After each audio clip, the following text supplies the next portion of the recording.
Good afternoon, everyone. I'm Yasmin Taj, editor for ETHRWorld International and head branded content.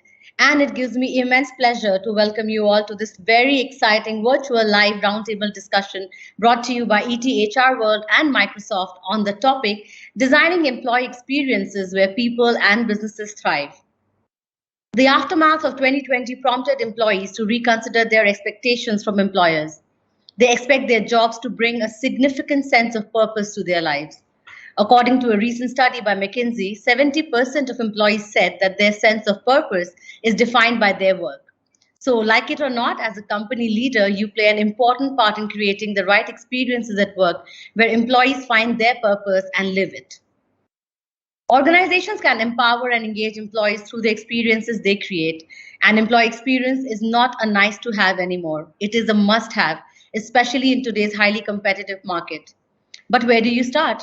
Companies should move beyond thinking about experiences at work in terms of perks and rewards and instead focus on what employees expect in this new world of work, which include belongingness, well-being, developmental opportunities, and growth.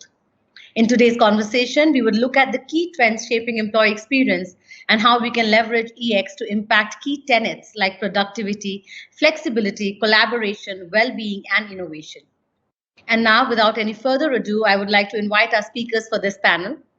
I'm delighted to invite Jayaram Philkana, who's President and Global CHRO at Glenmark Pharmaceuticals. Hi, Jayaram. Welcome to the session. Hi, Yasmin. Thank you for having me here.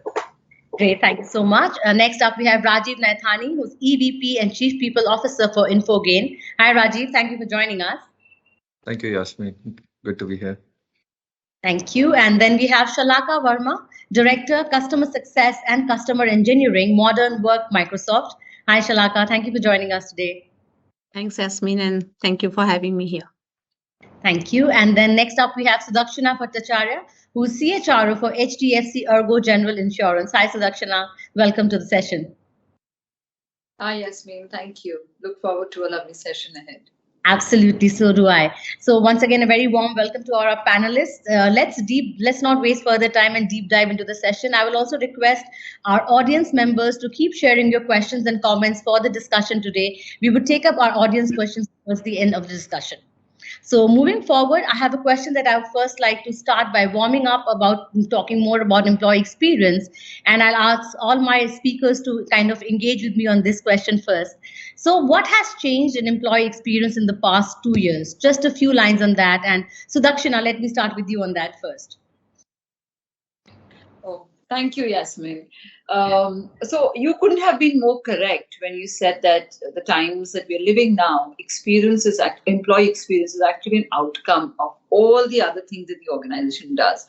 So I think the focus to that extent has really shifted to kind of create a pivot around creating an experience. I think a lot of efforts are now being put at anticipating what employees would want from a workplace. I deliberately kept out of the word of need and I mentioned it as want, because I think when people come to work, they bring their whole self, and hence their expectations from workplace is far, far more than just about recognition or rewards and stuff like that. So I would think that it's the changing trend is that the organizations are focusing more on anticipating people needs.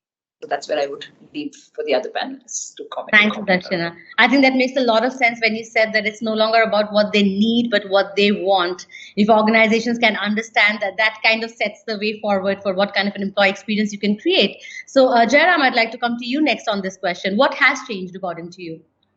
So on a lighter note, 2 years ago, people would have been very happy to be told you can work from home next couple of days. Come 2022, people are very happy to be called to an all-hands meeting in office and have the chance to actually press dash. But on a more serious note, I think what has really changed, things like leveraging technology, collaborating virtually, I think, these are all realities now. They're here to stay, and we need to figure out how to make the most of it, as your topic says, for the firm and the employer to thrive in this new reality. Absolutely, yes. And I think, yes, technology, as you rightly said, is playing a very key role in this entire transformation of our organizations and moving their employee experience initiatives and the entire, the process of managing their employees to a digital platform. And it has worked out well, thankfully, in the past 2 years too. So Rajiv, I'll come to you next as the Chief People Officer for Infogain. What has changed according to you? I think, seeing it very closely in the technology industry as a whole, I believe that there are three important aspects which have evolved in the last couple of years with respect to employee experience. Number one, the organizations have become more human-centered organizations. So, clear differentiation is between rules versus empathy. There are cases and there were situations where people came to us with requests where we actually looked at being empathetic to them, then following the rule book or policy book. So that's one change which has happened from employee experience point of view. The second one, which is similar to what Jayaram said, what has happened is as part of this transition to work from home, an industry like mine or us in technology space, we have not gone back to workplace. It's been 2 years, right? So everything has become virtual. So from that point of view, technology has played significant amount of role in delivering the human experiences to people, right? So it got coupled with the human element, but then scalability, sustainability, and experiential perspective have evolved.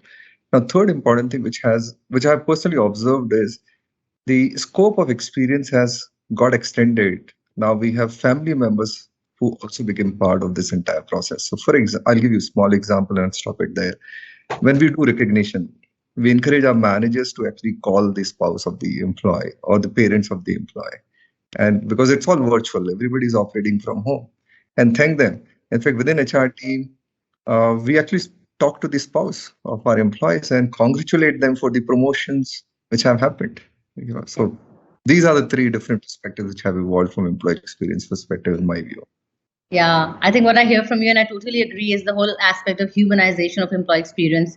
It has really moved just beyond initiatives and doing certain events and putting some processes in place. It is all about having that human touch to it, having empathy, at the core of this entire experience that you create. So great points there. Thanks, Rajiv. Shalaka, coming to you now, coming from a technology leader like Microsoft. What are your thoughts on what has changed?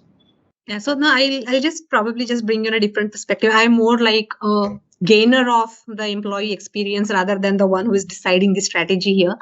And also, a lot of my work is around the tech stack that enables the modern work, right? Now, I feel that right now,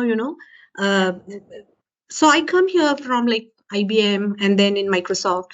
A lot of my experience has always been with the intent from HR to have good employee experience was always there. I have never seen that not being on top of the KPIs for HR.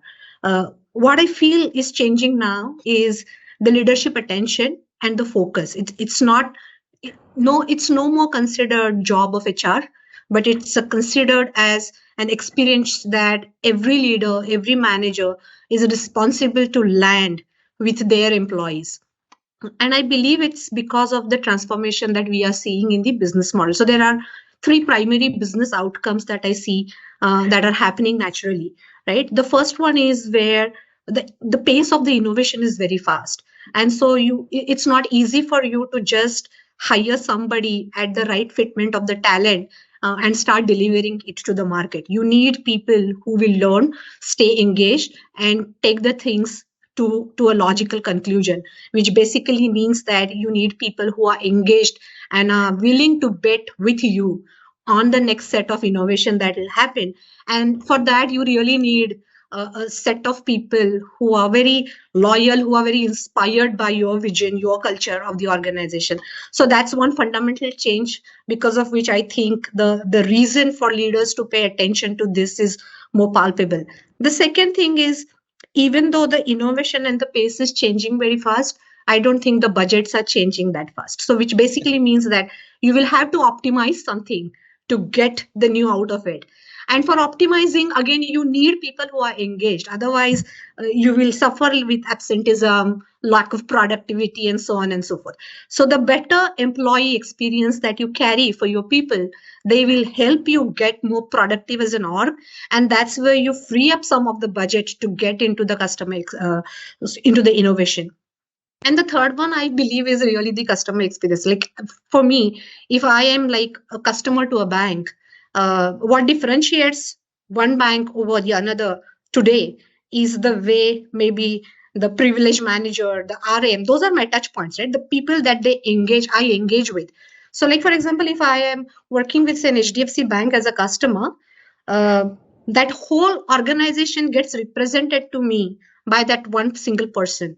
And if you don't drive the employee engagement better, your representation to your external customer is really going to get weakened. And that's a competitive advantage. And I think most of the organizations are really realizing it and hence putting more attention there. Great point, Shalaka. Great point. I totally agree with you. Leadership focus, EX is no longer just an HR job. The entire organization, all leaders are responsible for it. The budget part was really important. How do you optimize your budget? With the same budget, how do you optimize your initiatives? And I think great points there. Thank you so much for sharing that. And I'll now move on. I have another question that's related to what you're already speaking of, Shalaka, right? So tell me, what do you see in the next 24 months? One big trend that you believe will shape the workplace and also help maximize the twin imperatives of enhancing employee experience and productivity. Since you spoke about how customer experience is not equivalent to employee experience. Yeah, sure. So see, rather than speaking about one trend, I'm going to just bank on the new work trend index that Microsoft published just last month, right? It's a new report that is out for public consumption, but I'm just going to call out 5 key learnings that really highlight the entire report. The first one is employees now have a new worth it equation with their employers. The second trend that we are seeing is managers feel wedged between the employees and leadership expectations. The third point is leaders really need to make commute worth its salt for people to come back.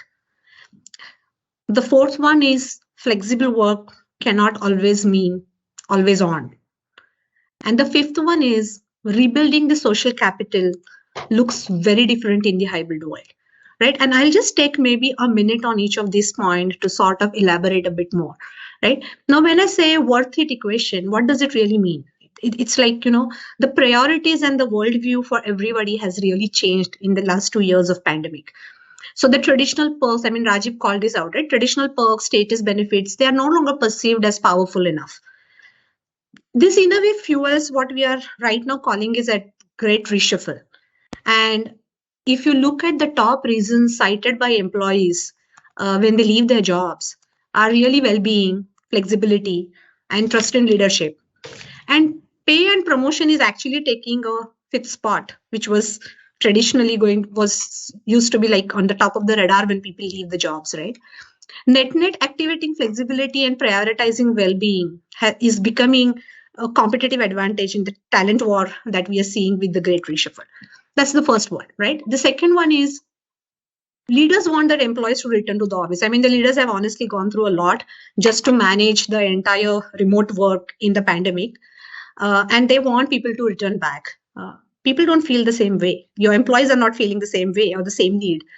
Now, what has happened is there is also this difference between has the productivity really enhanced with the digital tooling versus is it sustainable, right? And pandemic definitely saw a lot more transformation with the tech stack and enabling flexibility a lot more. It also introduced digital fatigue. And so the top leadership seems to think that the fatigue will set in and hence this is not going to be a sustainable way. Whereas employees believe that the flexibility that they have gained is really worth it.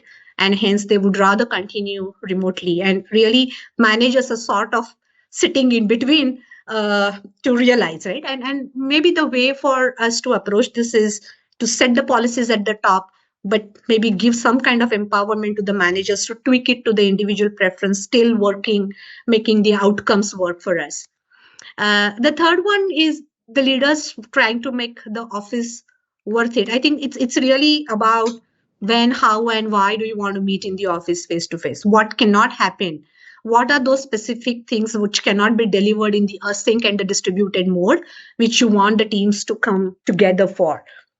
The conversation is really about your processes and people and places and being intentional about it. The more clarity we are able to create as a team in terms of why are we meeting, I think the better attention that people will give. We within Microsoft, we do something like team agreements. Where we intentionally decide that these are the days in the months we definitely will be in the office talking to each other, and those are the days when we really take the teams off and say everything that we do is going to be physical in these two things, and here are the bunch of stuff that otherwise does not get addressed. And things like team building can very well be part of that, right? So I think the intentionality is important here. The flexible work again introduce digital fatigue. People are always on, and we need to really establish some kind of safeguards to ensure that people are able to work in their best productive times, which is the benefit of flexibility. At the same time, we set the right kind of expectations on when and how the response should be expected, and it's not like you are always there. The last one is a challenge that is very close to my heart. This is relationship building. I believe what's happening right now is the people who will help you directly achieve an outcome in the work on which you are measured, those bonds are actually very, very strong in the virtual world, because you are almost always on the video call talking to each other. But the people who are weaker on your scope of influence, the indirect network, that is what is actually not there in the virtual world, because you don't have those organic opportunities like a coffee chat or a water cooler chat that is happening around in your organizations anymore. And honestly, that's a network that fuels innovation. And hence, I think the indirect network suffering is really suffering the innovation in the orgs. So those are the 5 trends that I just wanted to sort of highlight here. I'll take a pause. Thanks. Thanks, Shalaka. Very nicely put down points there. I think organizations went into a complete reset mode in 2020, and then it was trying to create an experience for a remote workplace. Now it's again changed, and it's hybrid. You want people to be back in office. You want some people to continue working remotely. So managing an experience for this kind of a hybrid, environment is going to be a challenge. I agree. But since flexibility is there, people have their own wants, their own choices. They want to work in a certain environment going forward. So these things have to be really thought through very, diligently in order to create those experiences. So great point shared by you, Shalaka. Thank you so much. Moving on, I'll come to you again, Sudakshina. In the context of the great reshuffle that we're seeing, how do you think organizations will need to prepare for a whole new world of work that embeds flexibility, collaboration, well-being, innovation? And we know how important these have become in the past 2 years. So how do you think organizations will have to prepare themselves for it? Oh, thanks for pointing that out, Yasmin. I was saying that, I have to start by thanking Shalaka for giving such an extensive context and also, sharing the insights from the report. Just to add a couple of things. So she mentioned about digital fatigue, and we've also witnessed that in our organization. And since we moved into a hybrid model where there is a formal work from anywhere, work from home policy, and we have, people coming in a certain frequency during the week, etc. So as an organization, we said, we have to create disciplines which will honor people who are making the effort to be physically present in office, and also keep in mind the people who are logging in from home or anywhere else. So a simple action like, we've called out Friday as a no virtual meeting Friday.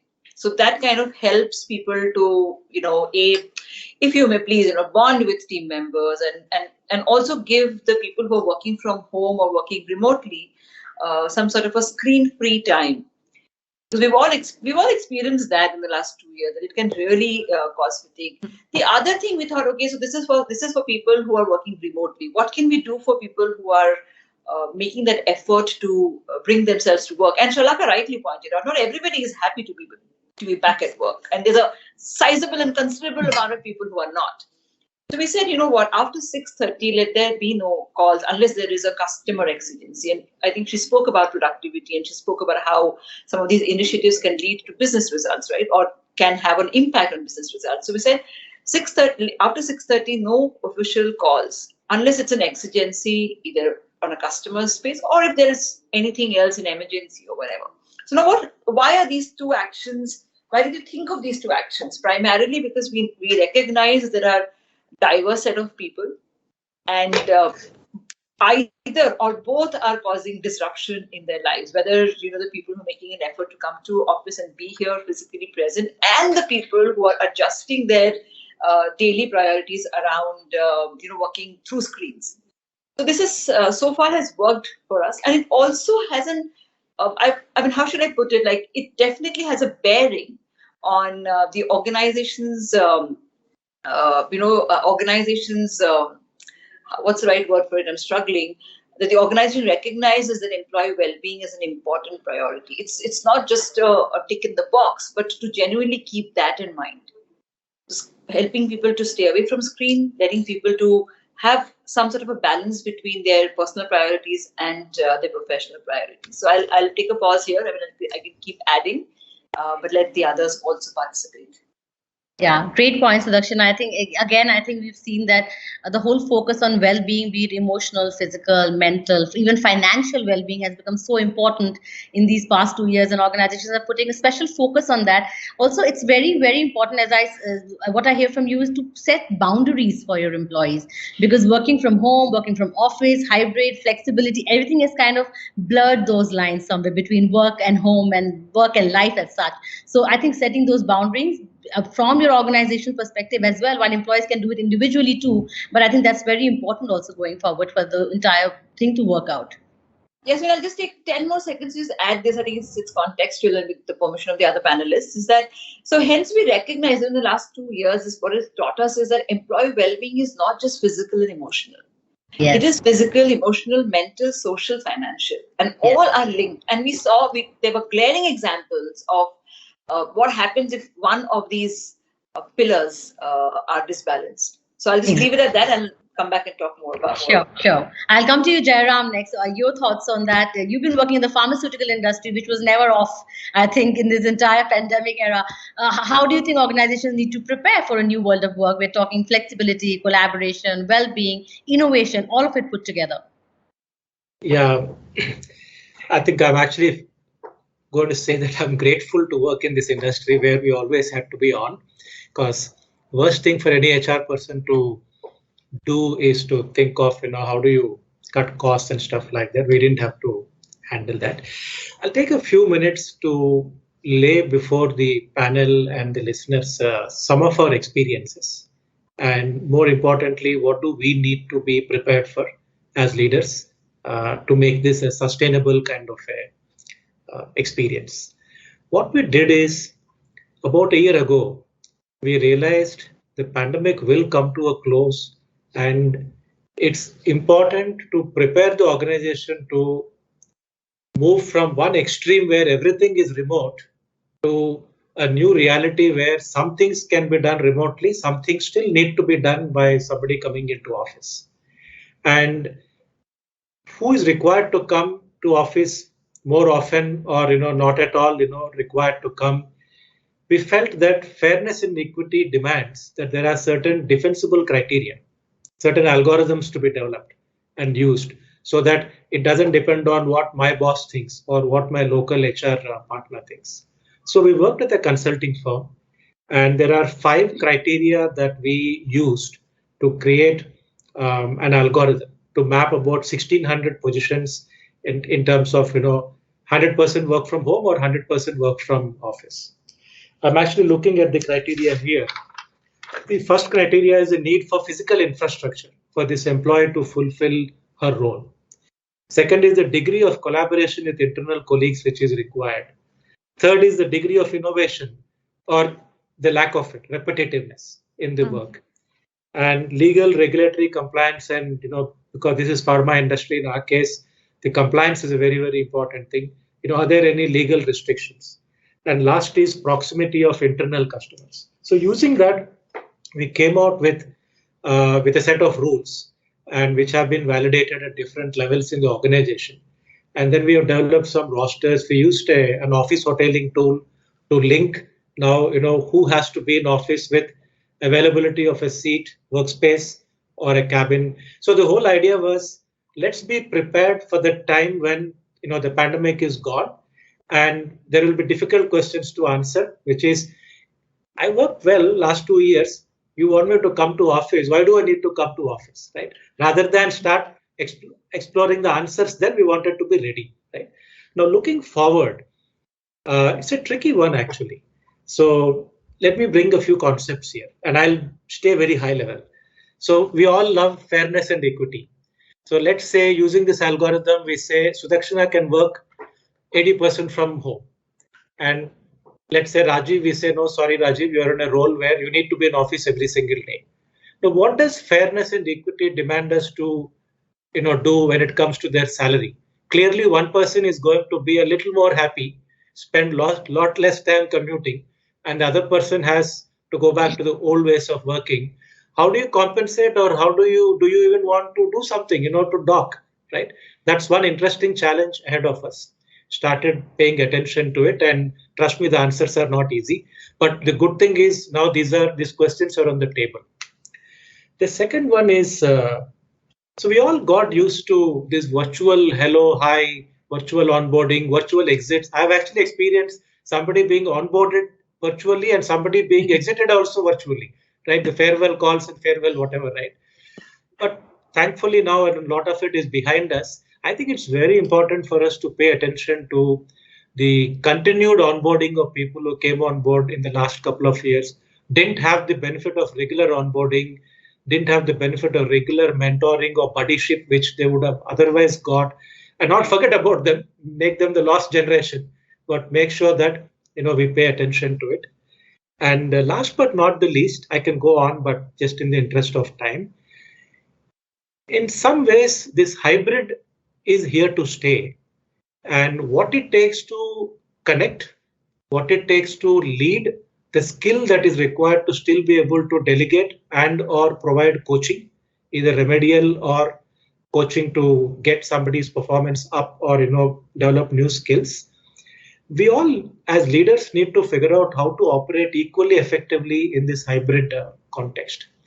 I think this is something that our L&D team has started to tackle now, and we asked them to come back with a bunch of do's and don'ts, and certain ways of picking up these skills. Let me pause on this note.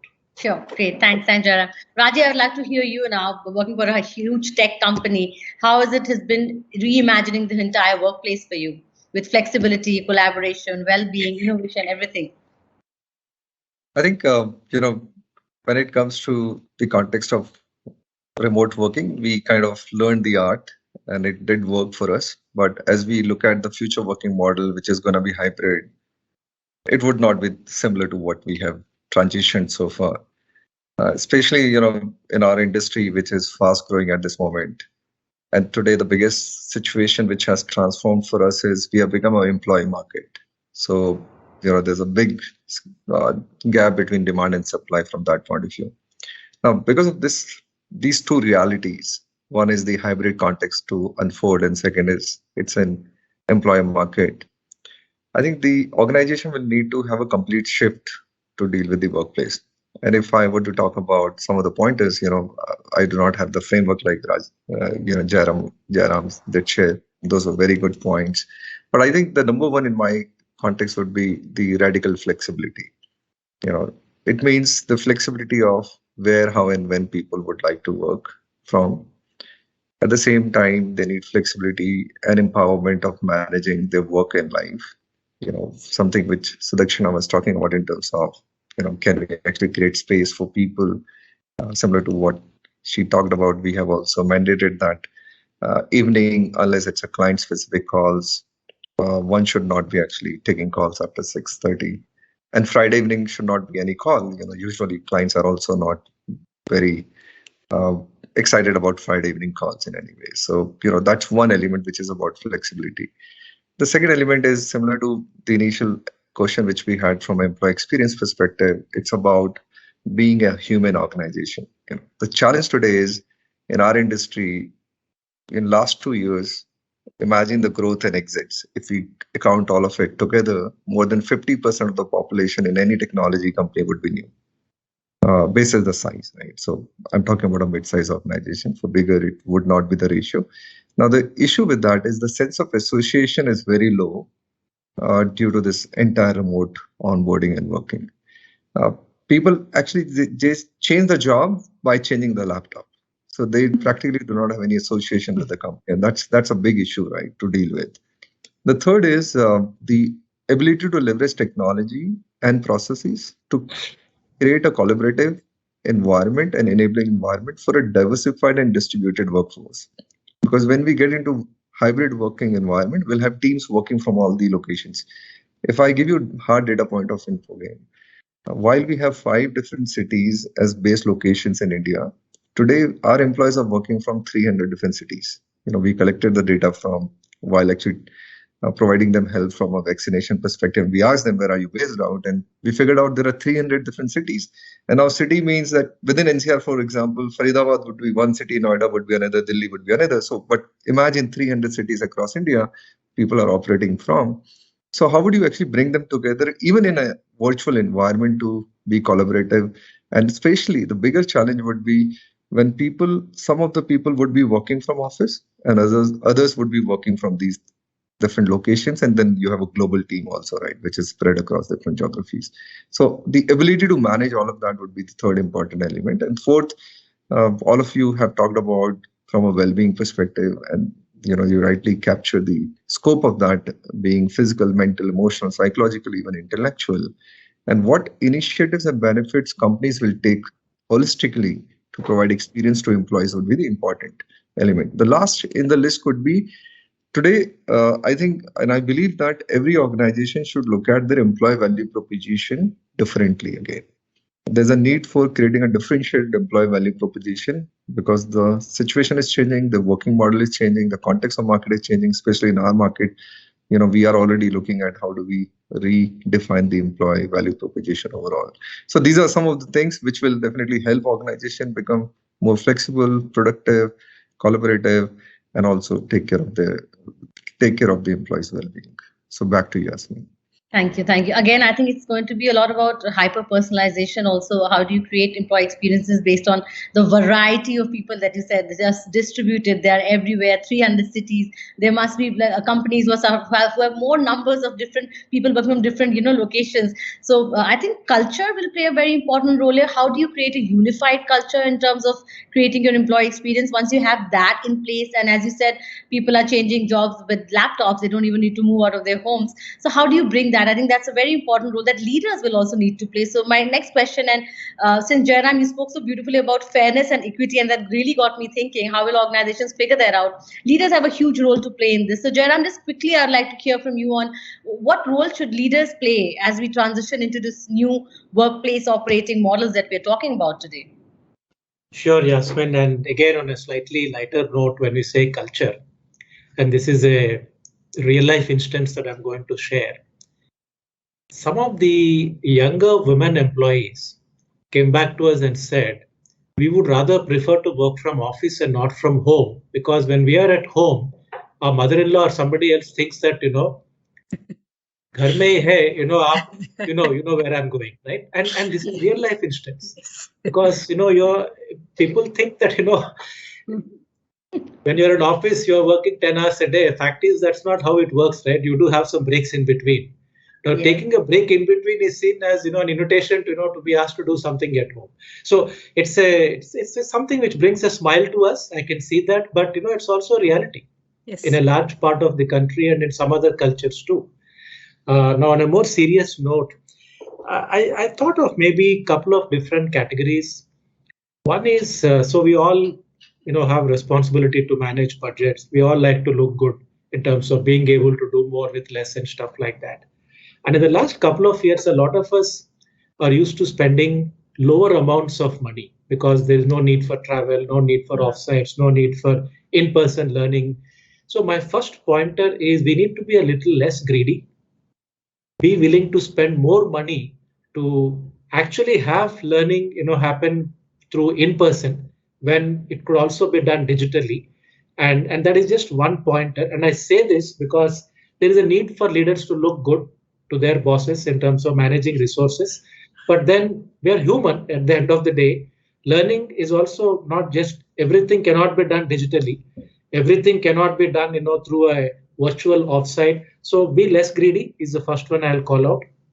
The second one is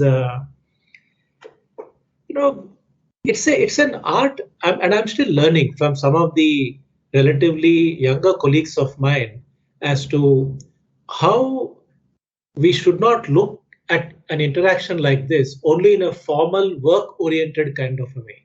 But you can also plan these interactions purely for fun. And given where I am, I've been working for now more than 30 years, right, which is a clue to my age.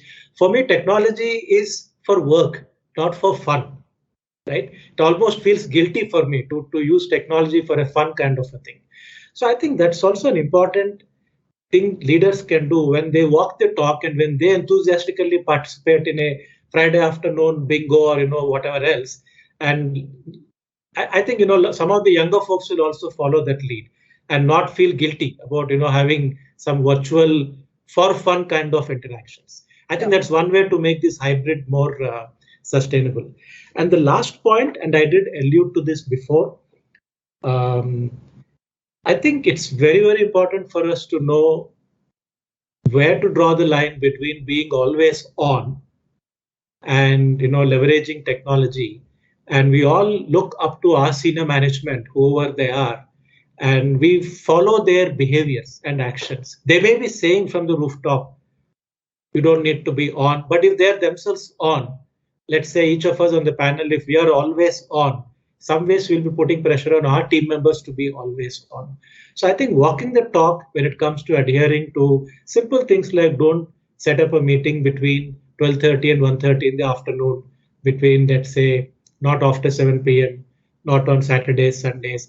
I think we'll be good role models. So again, let me pause here. It's a rich topic and I would love to hear from other panel members. Yes, absolutely. Just wanted to build on, what is it, Jayaram, you actually picked up a very good point at the start of the conversation where you said women want to come back. And some of the conversations that I had, in fact, I did one keynote for the gender equality on the International Women's Day, and that time I was talking to many women leaders. And the theme that was really coming out and which really connects to the flexibility discussion here is basically women are saying, if we want to come back because it's a family reality that we are not able to be as productive as we would like it to be, because unfortunately in India we share more responsibilities at home as compared to what would look like in a really equitable world, right? But at the same time, there was also a call to say, what are we trying to fix with flexibility?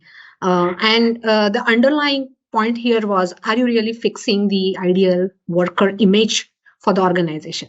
Or if your ideal worker is still the overachieving, over-aggressive, over-delivering, overworking individual, then all the interventions that organizations are trying to do with flexibility are really accommodations.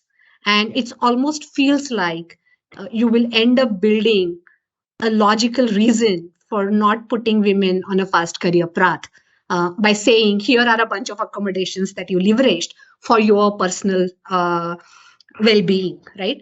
And women were of the point of view that they would rather like this to be fixed in terms of what an ideal worker should look like. And then you really don't need any accommodations. And the flexibility would become the norm for everyone, right? So that's just one point I wanted to call out here. The second one, again, you touched upon a very good point on what do we want leaders to do. And I believe that, the entire hybrid work is really like an experiment. I don't think anyone knows the right answer here. So, I don't come from the HR world, but if I look at my leadership, what I would actually like to see is really the leaders inspiring to experiment. We don't know the answer, so let's really be very transparent in saying we don't know it. Let's together create an agreement and let's attempt it, and let's figure out a way to maybe fail fast, or we agree that this is working for us. What we need here is really an inspiring leader, a leader with a growth mindset, and a leader who is resilient, who will fail and then again is able to get the whole team back up together and say, let's attempt something else if this is not working for us. And that's really what I think would look at the leaders rather than a direct answer on what's the right way to get this done. Great. Thanks, Shalaka. Great points again. Thanks for sharing that. I'll come to you, Rajiv. Now, again, we're talking about leadership. You started your conversation about talking about it's all about more human, becoming more human and empathy now. So, what role do you think our leaders going to play in this new world of work now? So I think almost everything has been covered. So a little bit of perspectives maybe on that. So we talked about in terms of the percentage of population who have joined remotely and all that, and also the way the managers are conducting. Yeah, one of the biggest struggle in my view the manager today has is one, how to actually observe the behaviors and body language of people. Today the biggest challenge is, unlike our conversation which is happening on video on with video on in the teams, that doesn't happen at work, right? So most of the team meetings, like even if you're doing or carrying out any initiative from HR perspective, you keep asking people, can you turn your video on, right? So when you can't even see the people, right, how would you even observe their behaviors and body language, right? Even if they turn the camera on, you can't even make out what's going on, right, with them. How are they responding to the discussion, the body language? All you can make out is the tonality of the conversation or the pitch of the conversation and emotions attached to those. So basis that, for managers, the biggest struggle would be how to predict the engagement levels of the people, right? I think the biggest thing in the hybrid or even in the current context for managers or leaders would be art of leading virtual and hybrid workforce. So despite of these challenges and odds of seeing how people responding and not responding, I think the authentic connect would be the starting point. As a leader, do I connect with my people with authenticity or not? Do I really spend time in building relationship and not looking at those interactions only from a task relationship perspective? The fact of the matter is, these people have no association with the organization. So even if you don't, and you are the bridge, right? The managers and leaders are the bridge with their team members. So if they don't conduct in a particular manner, the organization will lose that completely, right? Empathy is clearly an important element of that. Beyond these softer aspects, today, people, other than the monetary requirement, which is a bigger issue in IT industry, you can still manage that, balance it out if you're providing an enabling environment to the individual and also providing the learning needs and career growth for the individuals. I think sometimes the biggest problem happens is because of this virtual thing, all interactions become the task oriented and the less honest conversations about how the person is doing, what is the feed forward for the person, and also the overall aspiration element of the individual is being looked at. And the last, I think, in my view, from a leadership perspective, which will always help in managing this kind of situation, is inspirational leadership. Yes. As a leader, how do you conduct yourself? Do you really inspire your team and people? Because people like to work with inspirational leaders, right? If you, even in this group, all the participants and all the panelists, if we really reflect for a moment and remember the leader we appreciate the most, we'll find that we would not remember the person for the knowledge the person carried. It was about the person's behavior and conduct, right? Absolutely. And that really defines the inspirational leadership, in my view. So these are the ways in my perspective. Thanks, Rajiv. I totally agree. It's all about having leaders who are authentic, who show their true self to their employees and inspire them that way, and then take inspiration from the people they're working with as well. Top down, bottom up. I think we all learn from each other. So that's how you lead the change. You walk the talk yourself and inspire others. So thanks for sharing that. Great points again. Time for my final question for our panelists. And Sudakshina, I'd like to come to you first in that. So in what ways can we keep up with the employee sentiments and help managers and teams to measure and improve employee experience? And are you using any metrics to track your impact? So, Yasmin, I would want to answer this question with a bit of a thread to the previous question and all the responses that I heard from the panelists. So, the other thing is to really reflect and look at what really made things work during the last 2 years. We have multiple examples in organizations which improved their overall performance.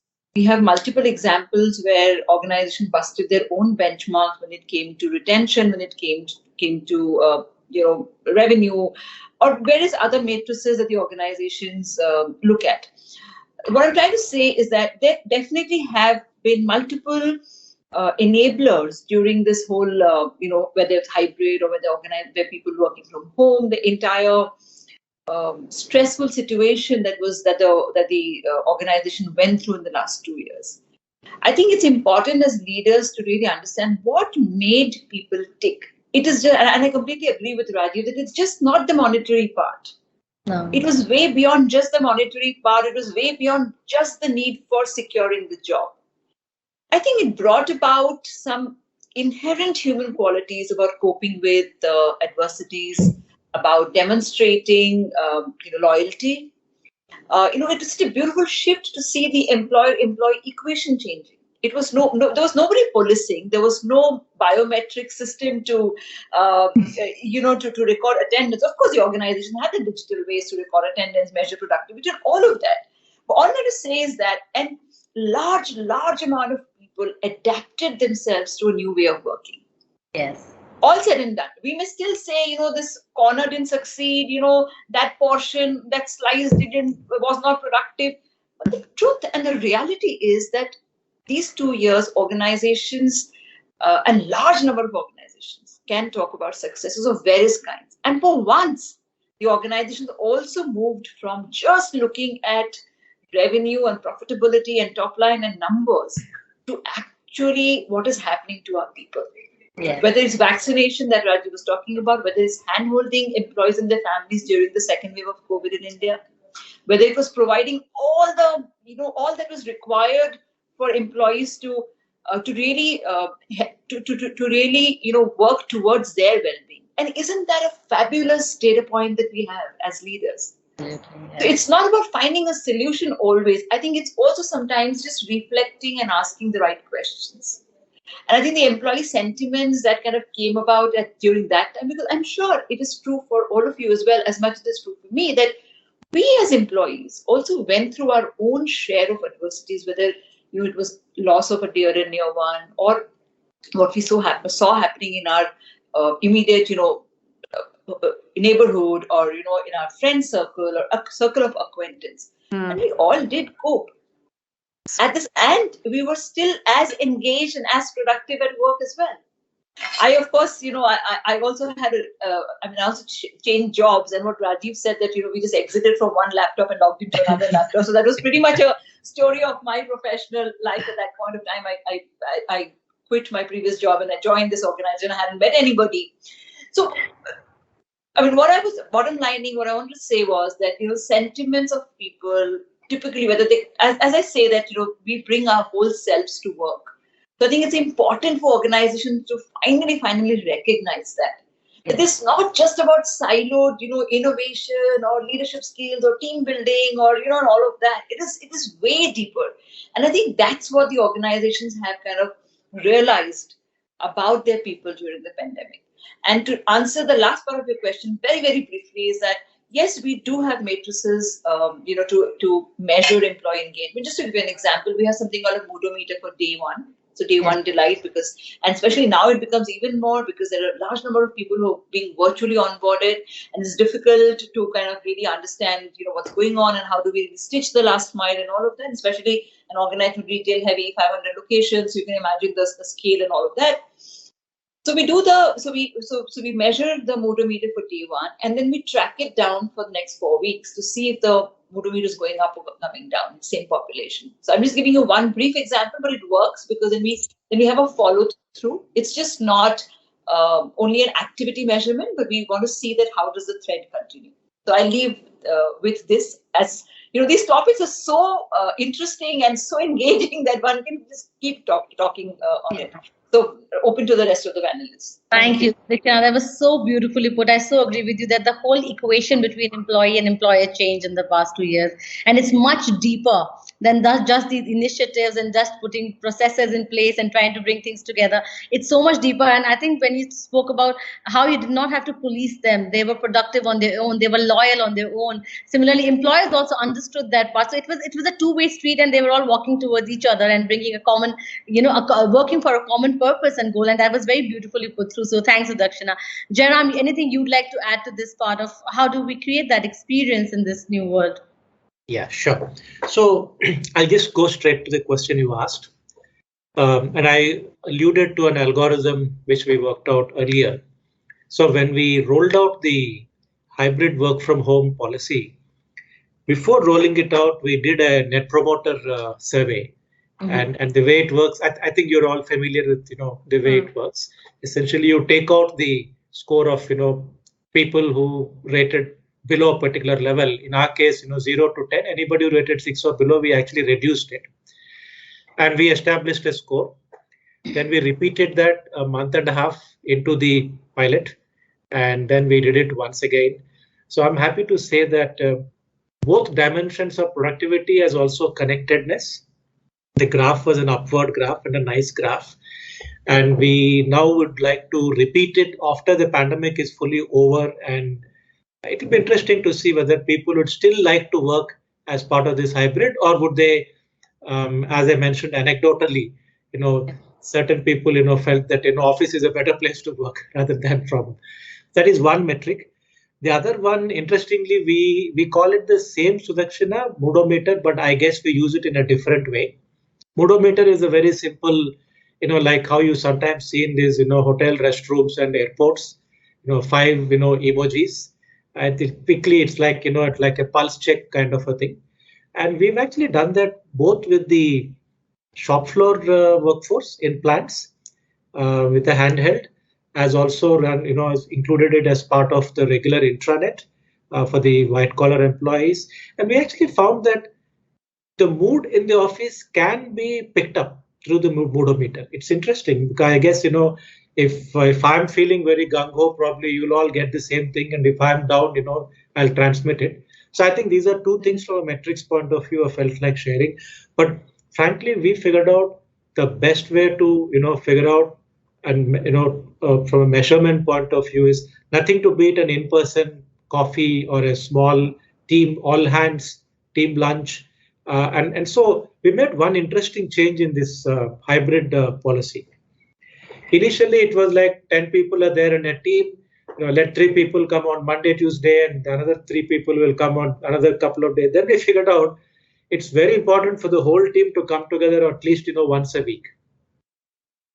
And because, and when they share a meal or, something together, we felt that it is much more easier to really see what the issues are, especially from a collaboration point of view, things which are unsaid.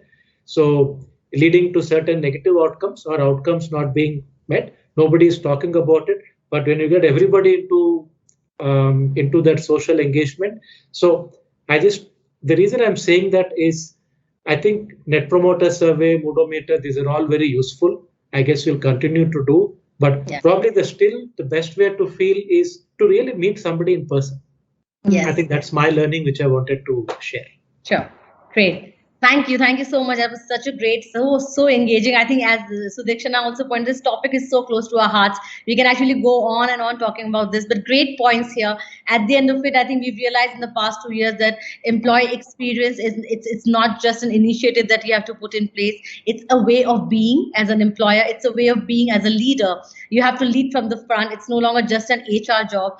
Your people are much more than numbers to organizations anymore. So the equations have changed, the emotions have changed, and if you want to focus on business, employee experience does drive business. I think the bottom line is, with technology, with collaboration, with hyper-personalization, you can create employee experiences and a culture of belongingness and purpose for your people that eventually leads to better business results. So thank you so much to our panelists for joining me for this session, but we do have a few audience questions before I let you go. So I'll quickly just run through them, and some interesting questions. Vinod Krishnan from Carborundum Universal has asked, how do we understand the unstated needs of employees to enhance employee experience? I think that's a very nice thing. Sudakshina, would you want to answer that? Because you spoke about wants and needs, so I thought you'll have a good perspective there. Or I'll give it a shot, Yasmin. Yeah, so there is no formula to really, anticipate what people want. But that's our job as leaders or even as HR professionals to really keep our ears close to the ground to see and hear what's happening, and also our eyes and intuition so that we also hear what is not being said and what is not so apparent. Yes. And that's what I was referring to when I said that if we reflect and ask the right questions, what worked in the last 2 years, it's the same thing. Stay curious and ask the right questions as to what is it that the employees would want. Great. And I would just leave it at that. There is no tool. But the more one interacts, like what Jayaram said about having a in-person meal or a coffee together, one can really learn a lot about what's going on in the organization through such interactions. So it's really simple, but keeping ears, eyes, and third eye open. Yeah, I like that point. Thanks. Great, Sudakshina. Shweta Sharma from our audience has asked, she says it's great to hear everyone here. Many thanks. And she asks, what are the best ways to facilitate collaboration in this new world? Hybrid, remote, everything mixed together. Anybody would like to take that up? It's open to all our panelists here. I will take shot at this maybe. Sure. So see, what happens is especially in the distributed workforces, right? The top thing for which you want people to be in a room, especially in the business construct, is to work on a project, to get to a deliverable, to work through a collateral, maybe finalize an architecture, finalize a deal construct, and so on and so forth. So one way of looking at this is really breaking it down in a way where you're saying, here are the bunch of things that can happen asynchronously. And the moment you put an asynchronous spin on this, you don't need meetings. It basically means that anyone can work at their own pace, but we have a common date to deliverable, right? The second aspect to this is out of these set of tasks which can happen in a distributed way. And again, tech can act as a good enabler here, right? The shared documents, having the access rights to everyone. On a platform like Teams, say, having your group chats, channels, all of this will sort of enable you to do a sync and distributed work. That's first thing. The second one that I have seen is in the organizations like Microsoft, like global organizations. A lot of communication flows through you, which is not in your time zone. So I feel recording is a boon. It has actually helped us even to be better as compared to our pre-pandemic days, right? Because now everybody records, and so nobody really logs in on a conversation which is off their office hours when they don't have to say something there, right? Yeah. And that's just so cool in terms of protecting your own personal times. There is also an app that we regularly use called Viva Personal Insights, right? Which sort of just nudges you. It says, hey, you have been on meetings for like 2 consecutive hours. Do you want to take a break? Do you want to breathe? You haven't connected with your direct reportees one-on-ones in last 12 days. Do you want to really set up a time with them? And things like that. And I have also seen some of our customers using app like, say, Water Cooler, which randomly checks in and says, hey, you're a weaker network. You don't work with this bunch of people frequently, but they're free. Do you just want to have an introduction? Do you want to talk to them on Teams, right? So I think there are a lot of these kind of ways. If we just reimagine what we were able to achieve in a physical co-located space and reimagine and say, let's take up that constraint of these activities need to be co-located or synchronous. I think technology would find a lot better ways to enable this, and at a much global scale, rather than really, physically smaller world. Great. Thanks. I love the tech shot on it, Shalaka. Yes, technology can enable this in a larger way. And what Jayaram and Sudakshina also pointed out, about having in-person, interaction will also add to it. So collaboration is going to be a good mix of technology and in-person collaboration, interaction going forward. So on that note, that was all the time we had. Once again, a huge thank you to all our panelists for joining us. It was a very, very interesting conversation, and look forward to interacting with you again soon as such topics again. So it was really nice. Thank you so much, everyone. Thanks, everyone. Have a nice evening. Thank you. And thank you, everyone.